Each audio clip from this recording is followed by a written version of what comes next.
What's good, people? I hope everybody is blessed. I hope everybody is well.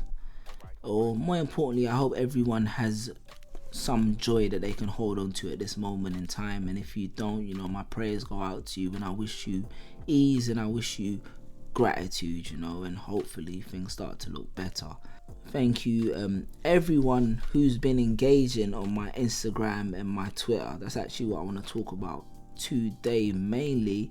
But if you're new here, if you're new to the channel or to the space, my name is Sully Breaks. I'm a poet, writer, creative entrepreneur, an aspiring investor. And if any of those things interest you, make sure you subscribe. I generally talk about life, but from my perspective and philosophy, I just try to look at things differently, mainly through the medium of art and creativity. So if that interests you, join the squad.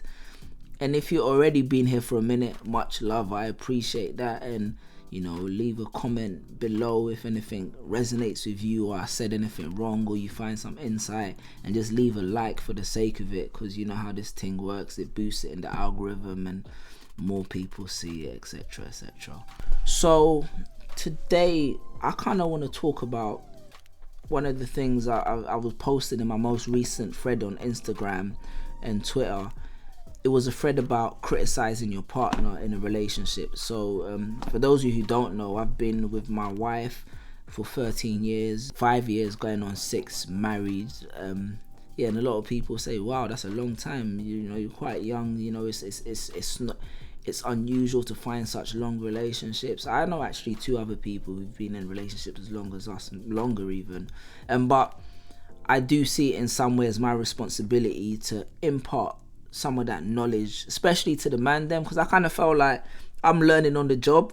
And if someone had kind of given me some insight earlier, I would have appreciated it a lot more. But also, I'm a big believer in helping like create unity or nurture love or whatever you want to say. I just feel like it's something good that resonates with people when I share my experience, and I want to keep on doing it in some capacity in it. And I enjoy writing as well. So the last thread I posted, it was about criticizing your partner in a relationship. I actually started it by saying learning how to criticize your partner is a skill that takes years to master, and that is so real. The hardest thing about arguing with someone you love is the fact that the love finds a way to mix itself into that anger.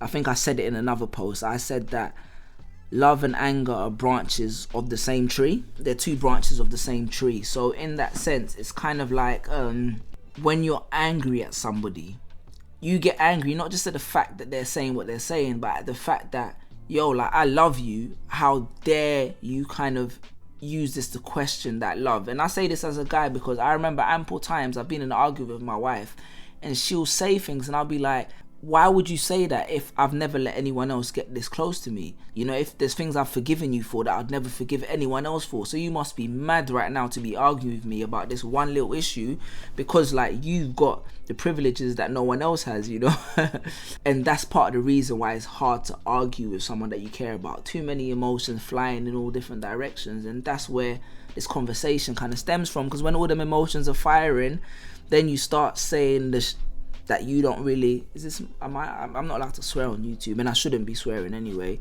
but then you start saying the things that have nothing to do with what you was arguing about in the first place.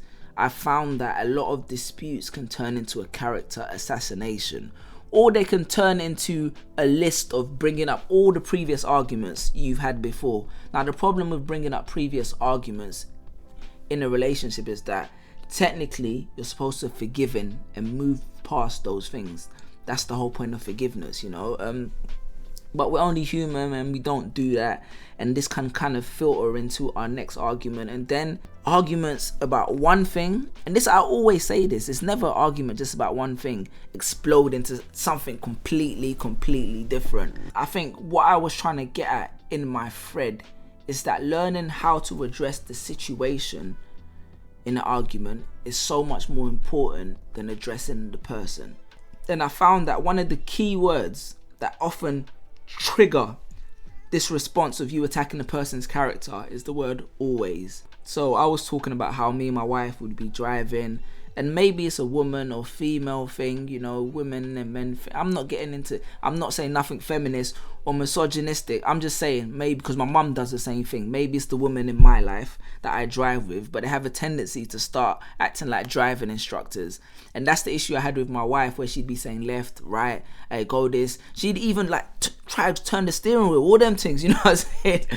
And I would say to her, rather than say, listen, like when I'm driving, I'd rather just have peace. I like listening to my music, all them things. I say to her, why are you always challenging me when I'm doing the washing up? Why are you always challenging me when I make a decision about this? I internalized the argument and then I magnified it into an issue that attacked her personality. And I say, be careful of the word always when arguing with a loved one, because what it means is that you've attached an emotion or a judgment about the person rather than addressing the actual issue. So what happens is you're no longer able to separate the action from the person. And then the argument becomes about a person, someone you care about, and you attacking them rather than you attacking and resolving the issue.